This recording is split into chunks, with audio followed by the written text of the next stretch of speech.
Yalla Rev Tov Beshem Hashem Naaseh Venatzach en ce jeudi soir du 16 décembre. Et déjà le Yud Gimel du mois de Tevet. Shiur acheté par Solange Ayekara Girsold, si je prononce bien, pour la Askara de son papa Shalom Ben Yehudit Zichrono Ivracha. Que tous ses enfants et petits-enfants soient sur le chemin de la Torah, ainsi que leurs propres descendants 100% kasher et le Shalom pour tous les Juifs et pour Eretz Israël. Chazak ou Baruch. On va étudier tout de suite notre troisième sujet de ce soir, troisième shiur, à propos d'une question de la paracha de Vayechi, qui est une paracha Stouma. Ça veut dire que, vous le savez tous, en général, quand on sépare une paracha d'une autre paracha, c'est-à-dire quand on finit une paracha, dans le Sefer Torah, il y a un blanc qui sépare la paracha précédente de la paracha présente. Donc précédente et présente. Dans la paracha de Vayechi, bizarrement, on continue le texte et ça s'arrête. Et la paracha de Vayechi, alors que Vaïgash vient de se finir, continue sur le même trait pratiquement. Et là, on pose la question, pourquoi c'est une paracha stouma? Ça veut dire qui est bouchée. Nous allons voir ensemble 7 raisons, très importantes, parce que vous savez que rien n'est stam, et que quand on va faire monter le Kohen ce Shabbat et que lui va commencer à lire cette paracha stouma, les enfants doivent savoir, et nous-mêmes devons savoir quoi répondre, pourquoi la paracha est stouma, c'est-à-dire elle n'a pas de séparation entre l'ancienne paracha et la nouvelle, ce qui fait qu'il faut un peu chercher dans le Sefer Torah pour savoir où commence la paracha de Vayechi. Pourquoi Dieu a-t-il voulu que dans notre Torah qui est éternelle et sacrée, et Kedosha b'miyuchad, eh bien, nous ayons cette paracha stouma. Première raison, Kevan sheYaakov bikesh veratza legalot lebanav et moed ketz hagalut, étant donné que dans cette paracha, Yaakov a voulu dévoiler quand est-ce que viendra la Géoula de la Babylonie, de la Perse, de la Grèce, de Édom et la fin des temps, Acharit Hayamim, de dévoiler donc à tous ses enfants les dates du retour de la Galoute, Akadosh Baruch Hu, Lo Chafetz Bekar. Dieu n'a pas voulu que Yaakov le dévoile, car Dieu ne veut pas que nous connaissions la date de la Géoula. Et donc, comme c'est marqué dans Bereshit Rabbah, la Shrina s'est tout de suite retirée, ce qui a provoqué chez Yaakov de ne pas savoir. Et moi, la question que je voudrais vous poser, pour cette première explication, c'est pourquoi Dieu n'a pas voulu qu'on connaisse la date. Premièrement, ça voudrait dire que si on avait su que ce serait en 2021 et qu'on était en 1999, on dit on a encore le temps de faire Teshuvah. C'est une première réponse. Mais la vraie réponse que nous donne la Gemara, c'est tout simplement d'avoir le mérite de l'attendre. Chaque jour, on attend le Melech HaMashiach, Tzipiti le Yeshua, que j'attends tous les jours la Géoula, parce que je ne perds pas espoir, parce que je garde le sourire, parce que je me bats de toutes mes forces, parce que j'ai confiance en Dieu, eh bien, je gagne un mérite, une mitzvah extraordinaire. Et donc, si j'avais la date, eh bien, ce serait joué d'avance, mais maintenant que je n'ai pas la date, chaque jour m'est compté comme un ange blanc, parce que j'ai attendu la Géoula. Deuxième explication. Il y a d'autres explications que ça, mais je voudrais avancer. Kevan shbeparachazo mesupar al ptirat Yaakov Avinu, étant donné que dans cette paracha est mort Yaakov Avinu, le père des 12 tribus, celui dont on porte tous le nom Israël, Are Mesha sheniftar Yaakov nistemu enehem shel Israël, car quand est mort Yaakov Avinu, qui est appelé donc Israël, est mort avec lui une partie de l'histoire du peuple d'Israël, et donc a commencé par la suite l'esclavage dans la paracha de Shemot des enfants d'Israël, et donc parachazo stouma, tout comme on lui a fermé ses yeux parce qu'il a quitté ce monde en l'honneur de Yaakov, eh bien la paracha est stouma, c'est-à-dire elle n'est pas séparée, comme si on lui avait fermé un peu les yeux en souvenir de Yaakov. En d'autres termes, si on pose la question pourquoi c'est une paracha stouma, pourquoi est-ce que c'est une paracha fermée, non pas séparée comme à part entière, comme ce fut le cas des autres parachiotes et celles qui viendront après? Réponse, parce que dans cette paracha est mort Yaakov. Et la Torah a voulu et a tenu à faire du kavod au départ de Yaakov. Troisième explication, la paracha mesupar al Yaakov, shechai b'mitzrayim sheva esrei shana. Dans cette paracha de Vayechi, on nous fait part que Yaakov a vécu 17 ans en Égypte. Ubechol otam hashanim shechai b'mitzrayim, et ces années, donc 17 années passées en Égypte, satam ve'aelim imenu akadosh baruch hu et hatzarot. Qu'est-ce qu'il a fait à Kadosh Baruch Hu pour que Yaakov puisse enfin se réparer et surtout se reposer de ces 130 années qu'il devait souffrir, pas 147 ans de souffrance, il a vécu 147 ans. Mais le nombre d'épreuves qui lui étaient attribuées devait durer jusqu'à 130 ans. Étant donné qu'à 130 ans, il ne devait plus souffrir, Dieu n'a pas pu lui dévoiler que ses enfants souffriraient terriblement sa descendance en Égypte. Velachen, chez Loïsbol Otsarot, afin qu'ils n'entendent pas de mauvaises nouvelles, Alken Parachazo Stuma. C'est pour ça que cette paracha est cachée. On va la bloquer parce que Yaakov lui-même n'a pas vu l'esclavage terrible qu'attendaient ses enfants en Égypte, le labeur de récupérer les étincelles tombées dans le pays d'Égypte pour réparer le monde et aller récupérer la Torah plus tard. Donc, on a voulu cacher à Yaakov et de façon allusionnée dans la Torah, cette paracha restera donc Stuma, vous avez compris ce qu'il veut dire, donc caché. Paracha zo Stuma, quatrième explication, l'Hermos danou shekol kiyum shel Israël bagalut us satum levinatenu. Pourquoi est-ce que cette paracha est Stuma, cachée? Pour nous faire comprendre qu'en réalité, personne ne trouvera la vraie raison pour laquelle Dieu nous a fait descendre en galoute, malgré les explications que nous possédons. Si on a fauté l'idolâtrie, le meurtre, l'inceste et le manque du respect de la Shemitah, la terre nous vomira, nous disent les Chachamim. Si on se comporte comme les nations du monde qui vivaient ici avant les 7 peuplades, dans la débauche, la terre nous vomira, nous dit la Torah. Ce sont des explications qui apparaissent aussi dans la Torah orale. Dans la Maseret Pesachim, on nous dit qu'on part en galoute pour récupérer les nitzotzot, c'est-à-dire les convertis du peuple d'Israël et les ramener. Il faut bien aller les chercher pour pouvoir les ramener, pour les convertir sur place, parce que sinon ils n'auraient pas pu venir d'eux-mêmes. Aval, Chachamim, ils disent Kiumam chez l'Israël Bagalut ou Satum ibinatenu.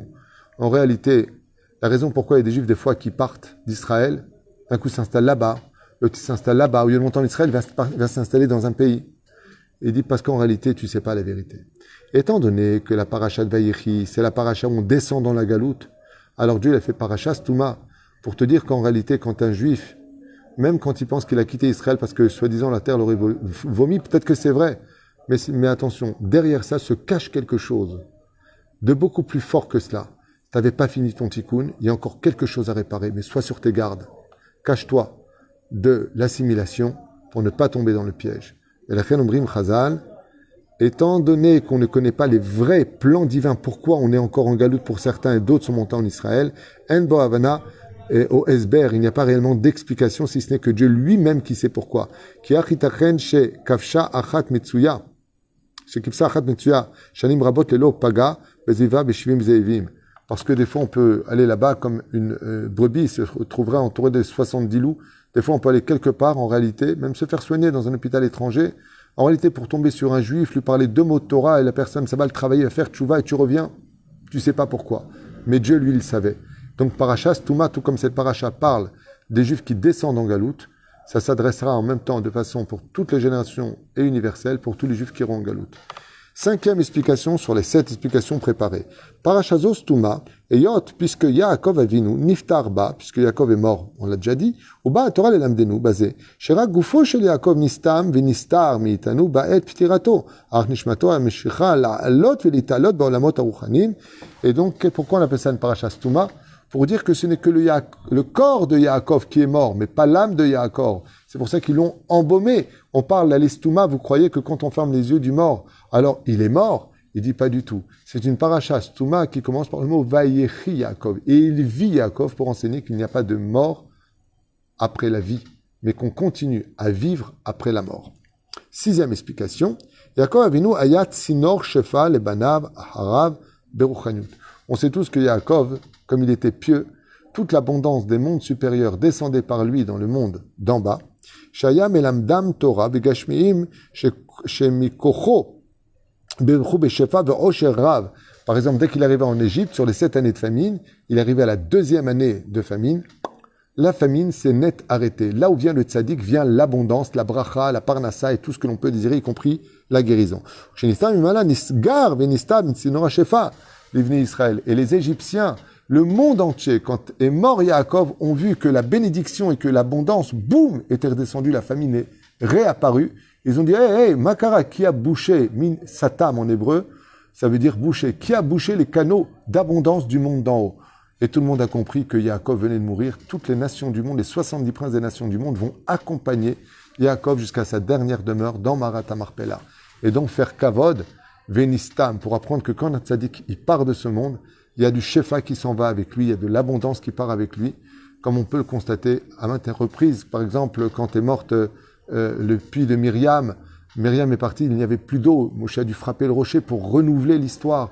C'est pareil pour Laman, c'est pareil pour les nuées de gloire de Aaron.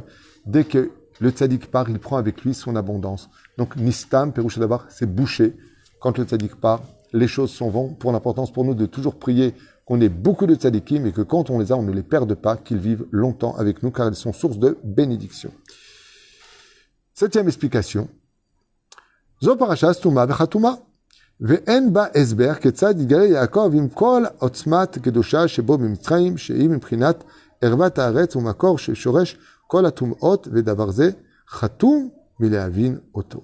Alors il dit comme ça, parasha stuma vechatuma, c'est une paracha qui est fermée et signée. ואין בה הסבר כיצד יגלה יעקב עם כל עוצמת הקדושה שבו במצרים.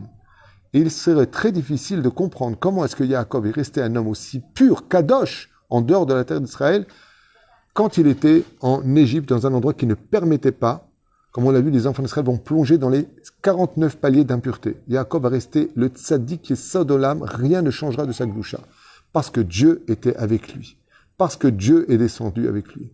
Mais la reine, qu'est-ce qu'a fait Yaakov? Il s'est caché, stouma, il s'est caché de toute chose, il est resté au Beth Midrash, dans cet endroit de Galout, dans cet endroit tamé, il s'est caché de toute chose pour lancer un message. Faites très attention quand vous vivrez en galoute, de ne pas vous mélanger au goïm, de ne pas vous mélanger, de ne pas vous assimiler à la culture des nations du monde, qui est une très belle culture. C'est pas ça qu'on critique, c'est que nous sommes juifs et que on ne devrait pas attendre de nous rappeler qu'on est juif. Un juif, c'est un juif. Il a sa culture, il a sa langue, il a ses noms. On a notre pays, on a notre patrie.